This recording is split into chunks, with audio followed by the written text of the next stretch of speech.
boyfriend ng nanay ko ay ang ama ng dinadala ko.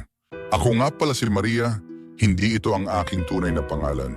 Gusto ko lang ibahagi ang aking kwento. Hindi ko nakilala ang aking tunay na ama mula nang ako'y isilang sa mundong ito.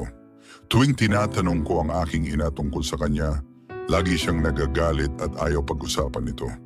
Madalas akong pinagtatawanan ng aking mga kaklase mula elementarya dahil sinasabi nilang wala akong tatay. Pagkalipas ng ilang dekada, nakatungtong na ako sa kolehiyo. Isang araw pag-uwi ko sa bahay, nagulat ako nang ipinakilala ng aking ina ang kanyang bagong kasintahan. Ang nanay ko pala ay nasa edad na 38 taon at ang kanyang bagong nobyo ay 10 taon na mas bata sa kanya. Naging maayos naman ang takbo ng aming pamilya, ngunit isang gabi, umuwi ang nobyo ng nanay ko na lasing at sa hindi inaasahang pangyayari, nabuntis niya ako. Hindi ito alam ng aking nanay. Sa tingin niyo, dapat ko bang ipaalam sa aking nanay o mas mabuting itago na lang ang katotohanan? 4 na buwan ko nang dinadala ang anak ng nobyo ng aking nanay.